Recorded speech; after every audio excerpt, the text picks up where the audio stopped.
Hello guys, मैं Praveen sir math with Praveen sir channel पे आप लोगों का स्वागत करता हूं। जैसा कि आप लोगों को पता होगा, जो नंबर सिस्टम में हम लोग स्क्वायर रूट और क्यूब रूट को स्टार्ट किए हैं। Square root and cube root में आपको पार्ट 3 तक करा दिए हैं। आज आपको पार्ट 4 मिलेगा। चलिए हम लोग बिना टाइम वेस्ट किए हुए पार्ट 4 को स्टार्ट कर रहे हैं। और स्टार्ट करने से पहले जो भी स्टूडेंट मेरे चैनल पे न्यू होंगे वो मेरे चैनल को सब्सक्राइब करके बेल आइकन को प्रेस कर लेंगे ताकि उन्हें नियमित समय से वीडियो मिले। देखिए, क्वेश्चन आपको बहुत इंपॉर्टेंट है क्योंकि हम लोग आज करेंगे लैंग्वेज बेस्ड क्वेश्चन। देखिए, square root and cube root से आपको एसएससी, रेलवे और बैंकिंग में 1 से 2 क्वेश्चन आपको देखने को मिलते हैं। तो आपको क्या करना है, स्टार्टिंग से अंतिम तक आपको वीडियो देखना है। हो सकता है आपको कुछ कंसेप्ट नए मिले सीखने को, और क्वेश्चन तो आपको नए मिलेंगे ही मिलेंगे। देखिए, फर्स्ट टाइप का आपको क्वेश्चन बोर्ड पे दिखाई दे रहा होगा। ये क्वेश्चन आपको एसएससी मेंस 2016 का पूछा हुआ क्वेश्चन है। क्वेश्चन आपको बोर्ड पे दिखाई दे रहे होंगे। ऐसे क्वेश्चन आपको संख्याओं पे आधारित प्रश्न में भी मिलते हैं देखने को। देखिए, दिया गया है 3 धनात्मक संख्याओं का योग 18 है और उनका गुणनफल 162 है। यदि 2 संख्याओं का योग तीसरी संख्या के बराबर हो तो तीनों संख्याओं के वर्गों का योगफल ज्ञात करें। देखिए, 3 धनात्मक संख्याएं ए बी सी भी मान सकते हैं, एक्स वाई जेड भी मान सकते हैं, कुछ भी मान सकते हैं। तो ए प्लस बी प्लस सी 3 धनात्मक संख्याओं का योग 18 है। आगे बोला जा रहा है और उनका गुणनफल 162 है। क्लियर है। आगे बोला जा रहा है यदि 2 संख्याओं का योग तीसरी संख्या के इक्वल है, 2 संख्याओं का योग तीसरी संख्या के इक्वल है तो तीनों संख्याओं के वर्गों का योग ज्ञात करें। तीनों संख्याओं के वर्गों का योग ज्ञात करें। क्लियर है। देखिए, ये क्वेश्चन को आप थोड़ा सा अगर ऑप्शन पुट करके बनाइएगा तो टाइम लगेगा, लेकिन यहाँ पे बेसिक बनाइएगा तो जल्दी बनेगा। देखिए, ए प्लस बी बराबर सी दिया है तो यहाँ पे आप ए प्लस बी के जगह पे रख लीजिए।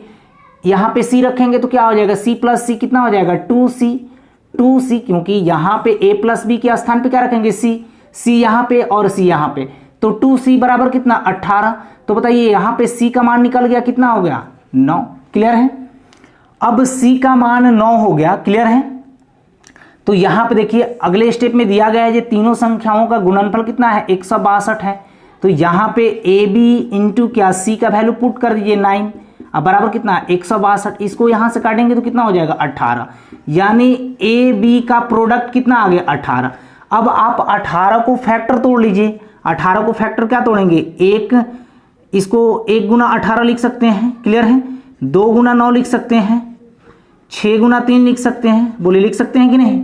अब देखिए यहां पे अगर a का मान 1 रख रहे हैं और b का मान 18 रख रहे हैं तो यहां पे a का मान 1 रखेंगे, क्योंकि आपके क्वेश्चन में दिया गया है कि a प्लस बी प्लस सी बराबर कितना 18। अगर a का मान यहाँ पे 1 रखूं, b का मान 18 रखें तो 19 हो जा रहा है। तो ये तो ऑप्शन नहीं है, यहाँ पे काम करेगा। क्लियर है। अगर यहाँ पे a का मान 2 रख रहे हैं और b का मान 9 रख रहे हैं तो 9 और 2 11 हो जाएंगे, और c का मान यहाँ पे 9 रख रहे हैं तो 11 9 20 हो जाएंगे। हमको लाना है 18, तो ये भी नहीं होंगे। क्लियर है। यहाँ पे a का मान अगर 6 ले रहा हूँ, अब b का मान यहाँ पे 3 ले रहा हूँ, और c का ऑलरेडी आप निकाल चुके हैं 9। तो देखिए, तो 6 3 9 9 9 18 हो जा रहा है क्या। अब इनको आप गुणा करके भी चेक कर लीजिए, क्योंकि ए बी सी का प्रोडक्ट कितना दिया है, 162 दिया है। तो देखिए यहाँ पे 6 रखेंगे, 3 रखेंगे और 9 रखेंगे, इनको आपस में गुणा करेंगे तो 36 18, 18 9 162 हुआ। क्लियर है। तो ये आपका ऑप्शन काम कर रहा है, यानी a का मान अगर हम ले लूँ 6, b का मान 3 ले लूँ और c का मान क्या ले लूँ 9, तो यहाँ पे 162 भी आ जा रहा है गुणा करने के बाद, और जोड़ने के बाद आपका 18 में मिल जा रहा है। क्लियर है। तो यहाँ पे क्वेश्चन में पूछा क्या जा रहा है, तीनों संख्याओं के वर्गों का योग ज्ञात करें। तो a का मान कितना है 6 का स्क्वायर 36, प्लस b का मान कितना है 3 का स्क्वायर कितना 9, प्लस यहाँ पे देखिए c का मान कितना है 9 का स्क्वायर 81। देखिए 36 9 और 81 को जोड़ेंगे तो कितना होगा, यहाँ पे 36 9 45 और 81 कितना हो गए 5 1 6 8 4 12 126। 126 क्या हुआ, इस क्वेश्चन का करेक्ट आंसर हुआ। क्लियर है। तो इस क्वेश्चन को आप इसी मेथड के तहत बनाइएगा। हम आपको समझाने के लिए इतना टाइम लिए, नहीं तो क्वेश्चन को आप जल्दी बना सकते थे। क्लियर है। अगला क्वेश्चन आपको सेम ही टाइप का क्वेश्चन है। ये क्वेश्चन आपको एसएससी प्री 2016 का पूछा गया क्वेश्चन है। क्वेश्चन आपको बोर्ड पे दिख रहे होंगे। क्वेश्चन दिया गया है, 3 संख्याएं ऐसी है जिनका योग 50 है, गुणनफल 3750 है और उनके व्युत्क्रमों का योग 31/150 है, तो तीनों संख्याओं का वर्गों का योग बताएं। तो देखिए 3 संख्याएं आप ABC को भी मान सकते हैं, XYZ को भी मान सकते हैं। 3 संख्याओं का योग 50 दिया गया है, क्लियर है। आगे बोला जा रहा है और इनका गुणनफल 3750 है, और इनका गुणनफल 3750 है। आगे बोला जा रहा है और उनके व्युत्क्रमों का योग 31/150 है। उनके मतलब A plus B plus C के, यानी A का व्युत्क्रम क्या होगा 1/A, B का व्युत्क्रम क्या होगा 1/B, C का व्युत्क्रम क्या होगा 1/C, यानी व्युत्क्रम मतलब होता है उल्टा, A का उल्टा 1/A, B का उल्टा 1/B, C का उल्टा 1/C, क्लियर है। इनके व्युत्क्रमों का योगफल दिया गया है 31/150, क्लियर है। तो आपसे क्वेश्चन में क्या चीज पूछा जा रहा है, तो उन तीनों संख्याओं के वर्गों का योग ज्ञात करें, यानी A² plus B² plus C² का मान आपसे पूछा जा रहा है, क्लियर है। तो देखिए यहां पे आप A plus B plus C के होल स्क्वायर पे भी बना सकते हैं, तो थोड़ा सा आपको टाइम लगेंगे। देखिए यहां से इनका एलसीएम निकालेंगे तो क्या हो जाएगा ABC, ऊपर क्या हो जाएगा कंपेयर करेंगे तो AB BC CA बराबर कितना 31/150, क्लियर है। अगर आप यहाँ पे ABC का मान रख दीजिए, यहाँ पे ABC का मान कितना दिया गया है 3750 दिया गया है, तो यहाँ से इसको हम काटेंगे, 1 0 से 1 0 काट दीजिए, 15 से इसको काटिएगा तो 15 दूना 30, 15 5 75, क्लियर है। यानी AB BC CA का वैल्यू कितना आ जाएगा, यहाँ पे गुणा कीजिए 25 इकाई 5 कैरी 2, 25 3 75, 75 और 2 77, क्लियर है। अब आपको AB BC CA का भी मान निकालिए 775, क्लियर है। हमसे पूछा जा रहा है A² plus B² plus C², तो आपको ये फॉर्मूला पता होगा A plus B plus C का होल स्क्वायर बराबर कितना होता है A² plus B² plus C² अब plus 2 AB BC CA, AB BC CA, clear है। यहां पे A plus B plus C का वैल्यू कितना दिया है 50, तो 50 का स्क्वायर 2500, क्लियर है। A² प्लस B² का तो मान निकालना है, तो इसको हम क्या मान ले रहा हूं, यहां पे इसको रहने दीजिए A² plus B² plus C² को, अब plus 2 into AB BC CA का वैल्यू कितना आया है 775, क्लियर है।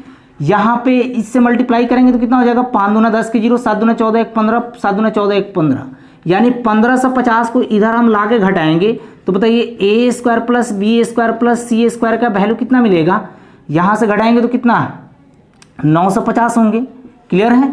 950 क्या हुआ, इस क्वेश्चन का करेक्ट आंसर हुआ। अब देखिए इस क्वेश्चन में आप ऑप्शन भी लगाएंगे तो ऑप्शन भी काम नहीं करेगा, क्योंकि आपसे पूछा जा रहा है A² plus B² plus C² का मान पूछा जा रहा है, क्लियर है। तो अगर आपके पास ऑप्शन भी रहे तो ऑप्शन से आपको काम नहीं चलने वाला है, बेसिक ही बनाना पड़ेगा, क्लियर।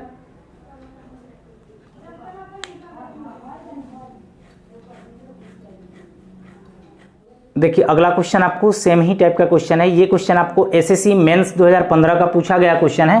क्वेश्चन आपको बोर्ड पे दिखाई दे रहा होगा। क्वेश्चन दिया गया है 2 संख्याओं के घनों का योग 793 है। 2 संख्याओं के घनों का योग दिया गया है 793। आगे बोला जा रहा है और संख्याओं का योग 13 है, और संख्याओं का योग 13 है, तो संख्याओं का अंतर ज्ञात करना है, क्लियर है। आपको देखिए यहाँ पे a प्लस बी बराबर दिया गया है 13, AQ प्लस BQ बराबर दिया गया है 793। तो आप यहाँ पे क्या कीजिएगा, a प्लस बी के होल क्यू के फॉर्मूला पे निकालिएगा तो आपका क्या होगा, टाइम कंज्यूम होगा। आप यहाँ पे हीट एंड ट्रायल से सोच लीजिए, a प्लस बी का वैल्यू कितना दिया गया है 13 दिया गया है। बताइए यहाँ पे 6 और 7 को जोड़ते हैं तो 13 आता है, 5 और 8 को जोड़ते हैं तो 13 आता है, क्लियर है। और यहाँ पे 9 और 4 को जोड़ते हैं तो 13 आता है। आगे और भी सोच सकते हैं, क्लियर है। यहाँ पे a का क्यू कीजिए, यानी 6 का क्यू 216, और यहाँ पे 7 का क्यू करेंगे तो कितना 7 से 49, 49 में 7 से गुणा करेंगे 343, 243।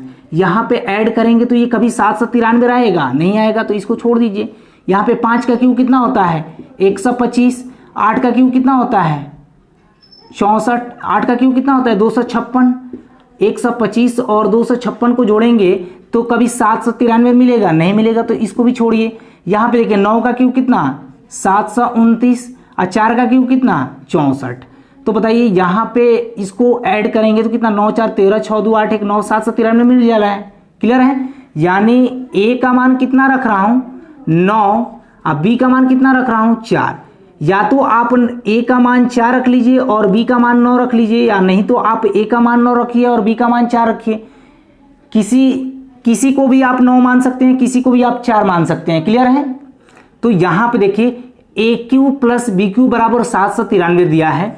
तो बताइए ए का मान अगर 9 रख रहा हूं तो 9 का क्यू कितना 729 आ रहा है, और बी का मान अगर 4 रख रहा हूं तो बी का क्यू करेंगे तो कितना होगा 64, बराबर कितना आ जा रहा है 793, और 9 और 4 को जोड़ रहे हैं तो कितना आ रहा है 13 आ रहा है। तो हमको क्या करना है, क्या चीज पूछा जा रहा है आपके क्वेश्चन में, ए माइनस बी का मान ज्ञात करना है। तो बताइए 9 में से 4 को घटाएंगे कितना हो गया 5 इस क्वेश्चन का क्या हुआ करेक्ट आंसर हुआ। तो आप ऐसे ही हिट एंड ट्रायल से बनाइए क्वेश्चन को, क्योंकि ये तो हिट एंड ट्रायल से क्वेश्चन बन जाएगा ना। यहाँ पे आप बेसिक बनाते तो आपको थोड़ा सा आपको टाइम लगता। क्लियर है?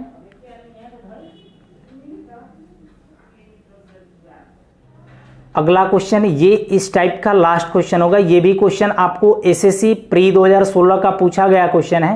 क्वेश्चन आपको बोर्ड पे दिखाई दे रहे होंगे। क्वेश्चन दिया गया दो वास्तविक संख्याओं के वर्गों का योगफल 41 है।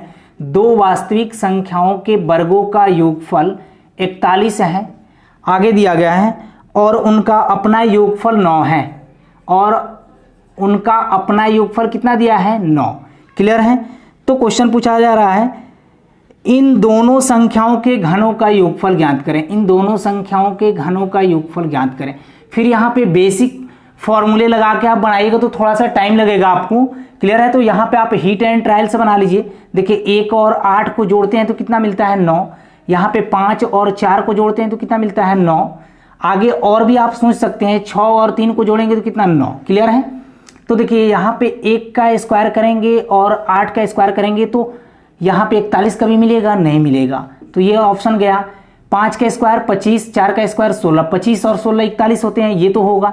यहाँ पे 6 का स्क्वायर 36 और 3 का स्क्वायर 9, 36 और 9 45 हो जाएंगे, तो ये भी नहीं होगा। तो हमारा क्या होगा ए का मान 5 और बी का मान 4, या तो ए का मान 4 रख सकते हैं और बी का मान 5 रख सकते हैं। क्लियर है?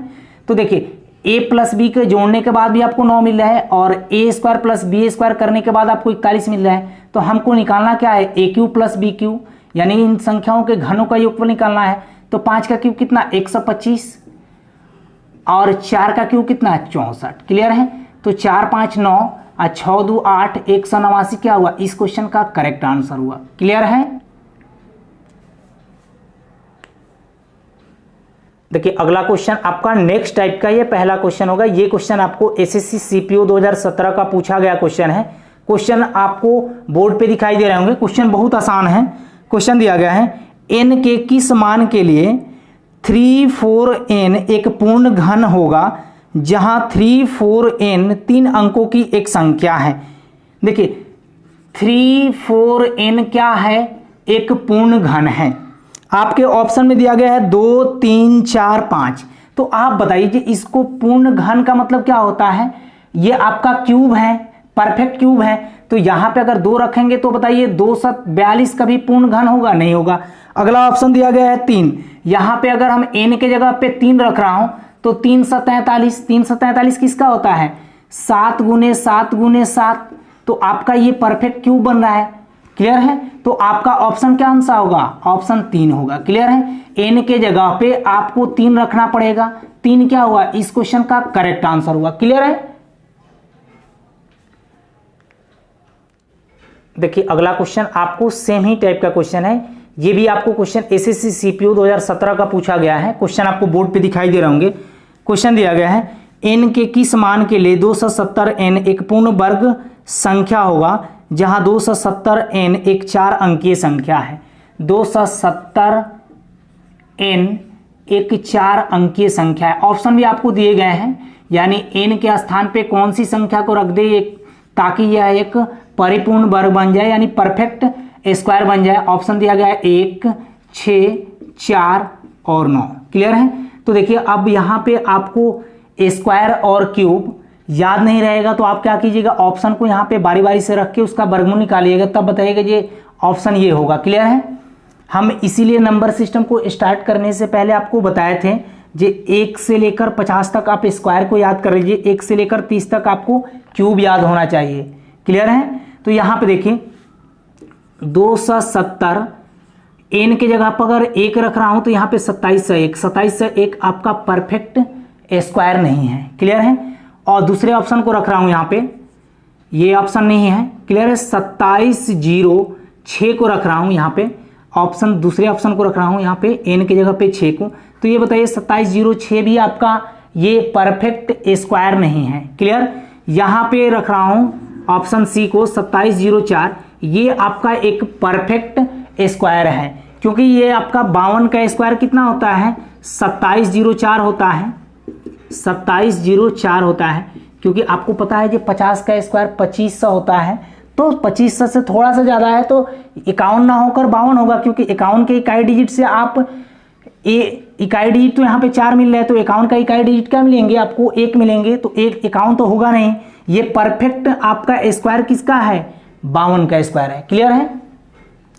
तो देखिए यहाँ पे n के जगह पे क्या होगा, n के जगह पे आपका 4 होगा, n के जगह पे अगर 4 रख दे तो ये आपका परफेक्ट स्क्वायर बन जाएगा। क्लियर है?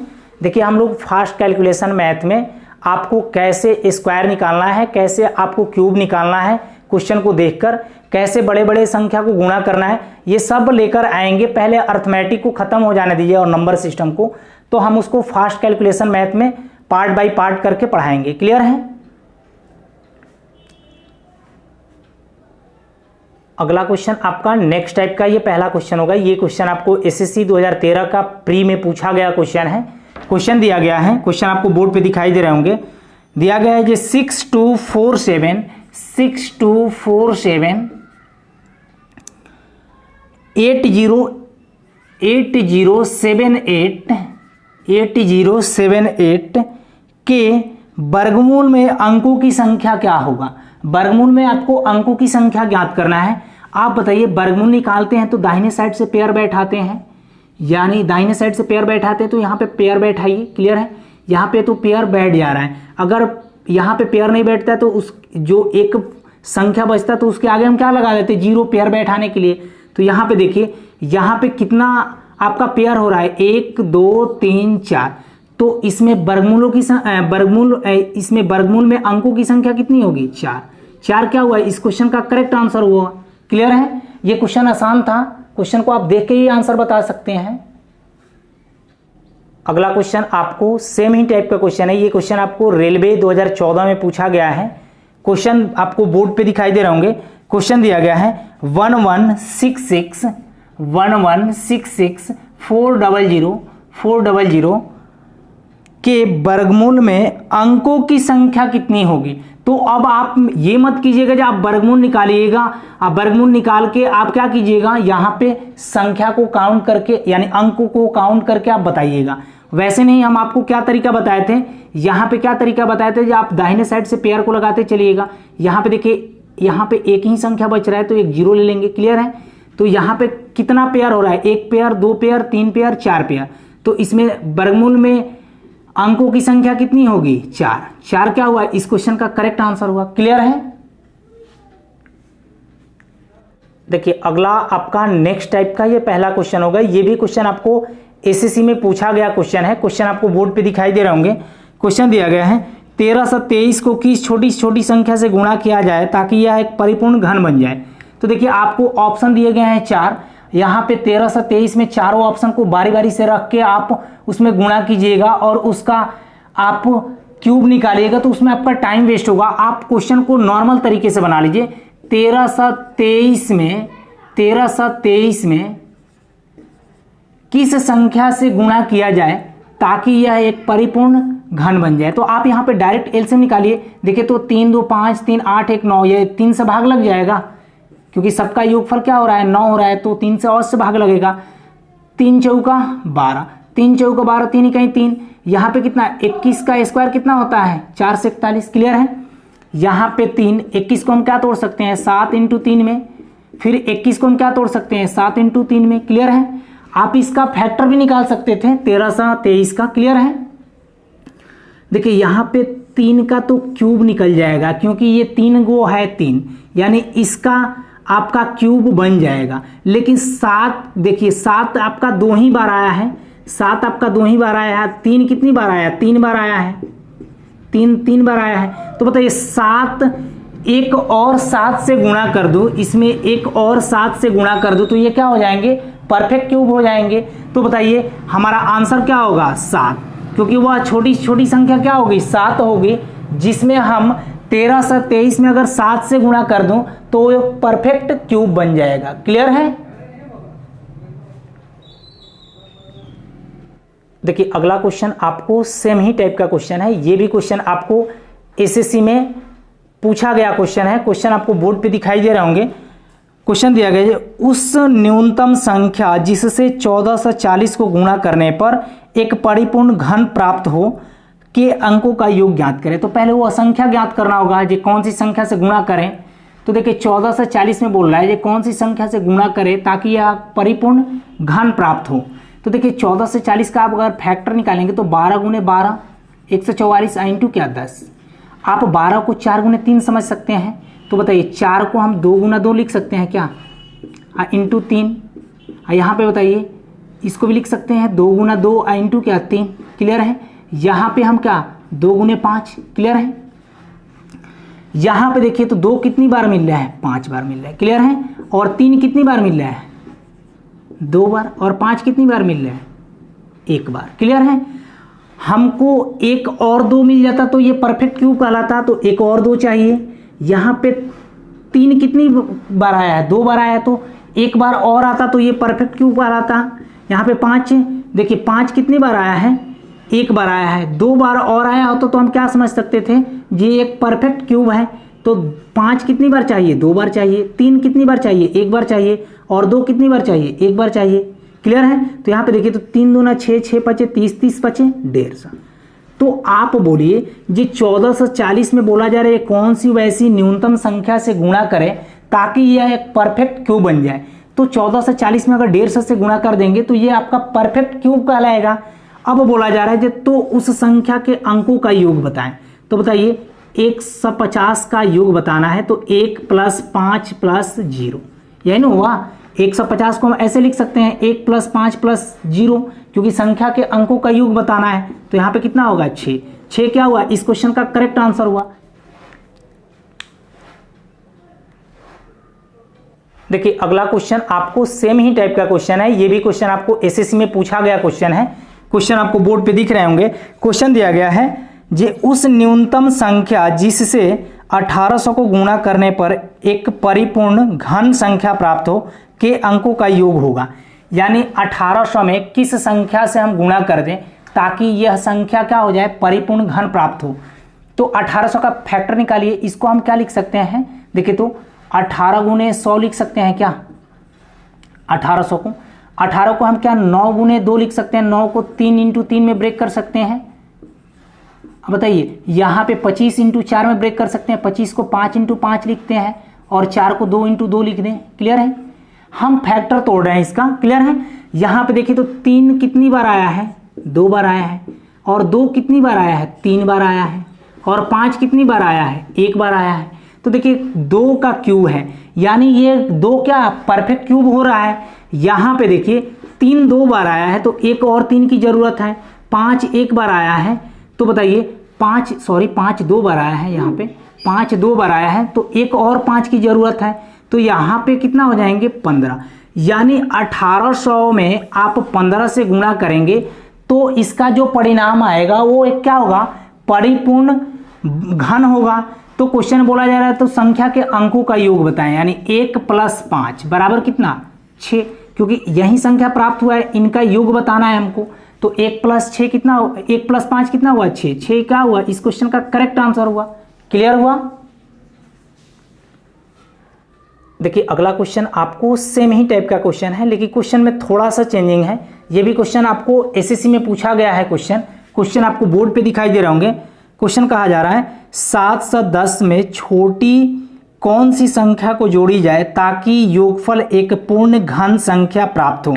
देखिए 7 से 10 में कौन सी संख्या को जोड़ें ताकि यह संख्या एक पूर्ण घन बन जाए। ऑप्शन भी आपको दिए गए हैं, ऑप्शन से रख के आप निकाल सकते हैं, जल्दी होगा।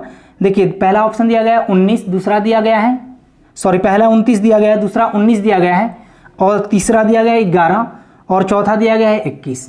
अगर 29 जोड़ रहे हैं तो 739 हो जा रहे हैं। 739 का क्यूब नहीं होता है, यहाँ पे अगर 19 ऐड कर रहे हैं तो 729 हो जा रहा है। 729 आपको ये पता है जी ये किसका क्यूब होता है, 9 का, क्योंकि 9 गुना 9 गुना 9 करते हैं तो ये कितना आता है 729। तो हमको क्या जोड़ना पड़ेगा 19। 19 क्या हुआ, इस क्वेश्चन का करेक्ट आंसर हुआ। क्लियर। अगला क्वेश्चन आपका नेक्स्ट टाइप का क्वेश्चन होगा। ये क्वेश्चन आपको एसएससी सीजीएल 2014 के मेंस के एग्जाम में पूछे गए हैं। क्वेश्चन आपको बोर्ड पे दिखाई दे रहे होंगे। क्वेश्चन दिया गया है जो वह लघुत्तम संख्या ज्ञात करे जिसके द्वारा 6 से 25 में भाग दिए जाने पर भागफल एक परिपूर्ण घनफल हो जाए। क्लियर है। 6 से 25 में कौन सी ऐसी संख्या से आप भाग दें ताकि ये जो भागफल आए, यहाँ वाला भागफल आए, यह एक परफेक्ट क्यूब बन जाए। तो देखिए पहला ऑप्शन है 25। अगर 25 से भाग दे रहा हूं तो यहाँ पे 25 बार में कटेंगे, तो 25 तो आपका परफेक्ट स्क्वायर होता है, क्यूब तो नहीं होता है। तो देखिए फिर अगला ऑप्शन को उठाएंगे, यहाँ पे ऑप्शन को देखते ही आपको पता चल जाएगा आंसर। देखिए अगला ऑप्शन 5 दिया गया है। अगर 5 से इसमें भाग करूँ तो कितना 125 बार में कटेंगे, तो ये एक भागफल क्या आ रहा है, परफेक्ट क्यूब आ रहा है। तो हमारा 5 क्या होगा, इस क्वेश्चन का करेक्ट आंसर होगा। यानी 6 से 25 में अगर हम 5 से भाग दें तो भागफल मेरा कितना आएगा 125। जो 125 क्या है, एक परफेक्ट क्यूब है। क्लियर है। तो हमारा 5 क्या हुआ, इस क्वेश्चन का करेक्ट आंसर हुआ। क्लियर। देखिए अगला क्वेश्चन आपका सेम ही टाइप का क्वेश्चन है। ये भी क्वेश्चन आपको एसएससी जीडी 2015 का पूछा गया क्वेश्चन है। क्वेश्चन आपको बोर्ड पे दिख रहे होंगे। क्वेश्चन दिया गया है 2,43,000 को किस लघुत्तम संख्या से विभाजित किया जाए ताकि भागफल एक पूर्ण घन संख्या है। देखिए 2,43,000 दिया गया है। 2,43,000 में कौन सी ऐसी संख्या से भाग दे ताकि जो भागफल आए वो एक परफेक्ट क्यूब आए। क्लियर है। पहला ऑप्शन दिया गया है 3 से भाग करेंगे तो 81,000 होगा। 81,000 क्या है, आपका एक परफेक्ट स्क्वायर है, क्यूब नहीं है। क्लियर है। अगला ऑप्शन दिया गया है 27। अगर इसको हम 27 से डिवाइड करेंगे तो ये परफेक्ट स्क्वायर बन जाएगा, क्यूब नहीं बनेगा। अगला ऑप्शन दिया गया है 9। अगर इसमें हम 9 से डिवाइड कर रहा हूं तो यहाँ पे कितना हो जाएंगे 9 दूनी 18, और यहाँ पे 9 सत्ते 63, यानी 27,000 भागफल आएगा। और 27,000 क्या है, ये आपका एक परफेक्ट क्यूब भी है। क्लियर है। तो हमको कौन सी संख्या से गुणा भाग देना होगा 9 से। 9 क्या हुआ, इस क्वेश्चन का करेक्ट आंसर हुआ। देखिए 27,000 कैसे आता है, 30 को आप 3 बार गुणा करते हैं तब 27 आता है। तो ये आपको दिख रहा है जी एक परफेक्ट क्यूब होना है। क्लियर है। तो हमको 9 क्या होगा, इस क्वेश्चन का करेक्ट आंसर होगा। क्लियर। देखिए अगला क्वेश्चन आपका नेक्स्ट टाइप का ये पहला क्वेश्चन होगा। ये क्वेश्चन आपको रेलवे 2014 में पूछा गया है क्वेश्चन। ऐसे टाइप के क्वेश्चन आपको एसएससी में देखने को मिलते हैं। क्वेश्चन आपको बोर्ड पे दिखाई दे रहा होगा। क्वेश्चन दिया गया है कि एक निश्चित संख्या में कुछ व्यक्तियों ने मिलकर 529 रुपया की धनराशि जमा की। यदि प्रत्येक व्यक्ति उतना ही रुपया जमा करता है जितना कि व्यक्तियों की संख्या है तो व्यक्तियों की संख्या ज्ञात करें। तो ऐसे क्वेश्चन में आपको पता है ये डायरेक्ट ऐसे क्वेश्चन को क्या करते हैं, वर्गमूल निकालते हैं। 529 का वर्गमूल निकाल लीजिए, यही आपका करेक्ट आंसर होगा। देखिए क्वेश्चन में दिया भी गया है प्रत्येक व्यक्ति उतना ही रुपया जमा करते हैं जितना कि व्यक्तियों की संख्या है। तो ये आपका बताइए ये परफेक्ट स्क्वायर नहीं रहेगा। तो पता कैसे चलेगा जे प्रत्येक व्यक्ति उतना ही रुपया जमा कर रहे हैं जितना कि व्यक्तियों की संख्या है। तो देखिए 529 किसका क्यूब होता है, किसका स्क्वायर होता है, 23 का स्क्वायर होता है। यानी 23, प्रत्येक व्यक्ति 23 रुपया जमा कर रहे हैं और 23 व्यक्ति हैं भी। क्लियर है। तब तो 23 में 23 से गुणा करेंगे तो 529 होगा। क्लियर है। तो 23 आपका क्या होगा, इस क्वेश्चन का करेक्ट आंसर होगा। क्लियर है। ऐसे क्वेश्चन में आप डायरेक्ट वर्गमूल निकाल दीजिएगा, आपका आंसर मिल जाएगा। देखिए अगला क्वेश्चन आपका सेम ही टाइप का क्वेश्चन है। ये क्वेश्चन आपको एसएससी एलडीसी 2014 में पूछा गया क्वेश्चन है। क्वेश्चन आपको बोर्ड पे दिखाई दे रहे होंगे। दिया गया है एक अध्यापक अपने विद्यार्थियों को एक बराबर संख्या में पंक्तियों और स्तंभों में रखना चाहता है। यदि विद्यार्थियों की कुल संख्या 1369 हो तो अंतिम पंक्ति में कितने विद्यार्थी होंगे। देखिए टोटल विद्यार्थियों की संख्या दिया गया है 1369, क्लियर है। और ये अध्यापक क्या करना चाहता है, ये उतना ही पंक्तियों और स्तंभों में रखना चाहता है, बरोबर यानी बरोबर पंक्ति और स्तंभ में रखना चाहता है। तो जाहिर सी बात है 1369 का वर्गमूल निकालना पड़ेगा। 1369 किसका, इसका वर्गमूल कितना होगा 37, क्योंकि 37 का स्क्वायर कितना होता है 1369 होता है, क्लियर है। तो 37 को आपका पंक्ति होगा और 37 को क्या होगा आपका कॉलम या स्तंभ होगा, क्लियर है। तो क्वेश्चन में पूछा क्या जा रहा है, तो अंतिम पंक्ति में कितने विद्यार्थी खड़े हैं, तो आपका 37 क्या हुआ, इस क्वेश्चन का करेक्ट आंसर हुआ, क्लियर। देखिए अगला क्वेश्चन आपका नेक्स्ट टाइप का क्वेश्चन है। ये क्वेश्चन आपको रेलवे में दो टाइम्स पूछा गया है। क्वेश्चन आपको बोर्ड पे दिखाई दे रहे होंगे। ऐसे क्वेश्चन आपको एसएससी में भी पूछे जाते हैं। क्वेश्चन दिया गया है जिस सेना के एक सेनापति 36,562 सैनिकों से एक पूर्ण वर्ग तैयार कराना चाहते हैं। इस तरह की व्यवस्था करने के बाद उसके पास कुछ सैनिक बच जाते हैं, तो बचे हुए सैनिकों की संख्या ज्ञात करें। तो देखिए सिंपल इसका वर्गमूल निकालना पड़ेगा आपको। 36,562 दिया गया है, 36,562। तो आप यहाँ पे सिंपल वर्गमूल निकाल लीजिए। वर्गमूल दाहिने साइड से पैर बैठाते हैं, यहाँ पे एक बार में जाएगा तो एक, यहाँ पे 2, यहाँ पे एक कितना हो जाएंगे 2, क्लियर है। ऊपर से 6,5 उतरा, क्लियर। ये कितने बार में जाएंगे 9 बार में, क्योंकि यहाँ पे 9 बार में ले जाएंगे तो कितना हो जाएगा 9 81, कैरी कितना 8, 9 दूना 18, 8 26, क्लियर है। यहाँ पे 4, ये दोनों कट जाएंगे, ऊपर से क्या उतरा 62, यहाँ पे कितना 38। अब बताइए कितनी बार जाएगा, कितनी बार, 2 बार ले जाएंगे तो नहीं, बड़ा हो जाएगा, एक ही बार ले जाना पड़ेगा, तो कितना हो जाएगा 381। यहाँ पे कितना 1, यहाँ पे कितना 16 में से 8 गया 8, ये कैंसिल, यानी 81 सैनिक बच जाएंगे उसके पास, क्लियर है। तो क्वेश्चन में पूछा जा रहा था कि कितने सैनिक बचेंगे, तो आपका 81 सैनिक बचेंगे, क्लियर है। 81 इस क्वेश्चन का करेक्ट आंसर हुआ, क्लियर। अगला क्वेश्चन आपको सेम ही टाइप का क्वेश्चन है। ये क्वेश्चन आपको रेलवे 2014 में पूछा गया क्वेश्चन है। इस टाइप के क्वेश्चन आपको एसएससी में भी देखने को मिलते हैं। देखिए क्वेश्चन आपको बोर्ड पे दिखाई दे रहा होगा। एक ठोस वर्ग के रूप में आपने 16,160 जवानों को एक जनरल खड़ा करने की कोशिश करता है और 31 जवान बच जाते हैं, तो सामने कितने जवान खड़े हैं। देखिए पहले वाले क्वेश्चन में पूछा जा रहा था कि कितने जवान बचे, क्लियर है। तो यहाँ पे क्वेश्चन में दिया है जो 16,160 जवान को खड़ा करने की एक जनरल कोशिश करता है। उसके बाद बोला जा रहा है जी 31 जवान बच जा रहे हैं, तो 31 जवान को घटाना पड़ेगा यहाँ पे, तो कितना मिलेंगे देखिए, तो यहाँ पे कितना 9, 2, यहाँ पे कितना 16,129। अब 16,129 का जो वर्गमूल निकलेगा वहीं सामने खड़े होंगे। 16,129 का आप वर्गमूल निकालिए। यहाँ पे दाहिने साइड से पैर लगाइएगा, 1 से जाएगा, 1 1 2 हो जाएगा, 1 1 कैंसिल हो जाएगा, ऊपर से 6 1 उतरा, 2 बार में लेके चले जाइए तो 22 दूनी 44 होता है। यहाँ पे कितना हो जाएंगे 7, यहाँ पे 1, ये कितना हो जाएंगे 24, क्लियर। ऊपर से क्या उतरा 2 9, क्लियर। अब बताइए ये कितनी बार में जाएगा, 7 दूना 14, यानी 7 से जा सकता है, तो 7 से जाएगा तो 7 से 49, 4, 7 दूना 7 चौक 28, 28 और 4 32, 3, 7 दूना 14, 3 17, क्लियर है। यानी 127 जवान क्या है सामने खड़े हैं, क्लियर है। इस क्वेश्चन का आंसर क्या होगा 127, क्लियर। आज इतना ही रहने दे रहे हैं, क्योंकि आपका square root and cube root का क्वेश्चन पूर्ण रूप से समाप्त कर दिए हैं। आपको जिस बुक से मर्जी करे आपको प्रैक्टिस करने के लिए, उस बुक को आप उठा कर प्रैक्टिस कर सकते हैं, क्लियर है। इसके बाद हम लोगों का next topic LCM and HCF शुरू होगा, वो हम लोग कल से स्टार्ट करेंगे। Okay, take care, bye bye. और आपको मेरे पढ़ाने से थोड़ा सा भी अगर हेल्प मिलता हो तो मेरे वीडियो को शेयर, सब्सक्राइब एंड लाइक जरूर कीजिएगा। ओके।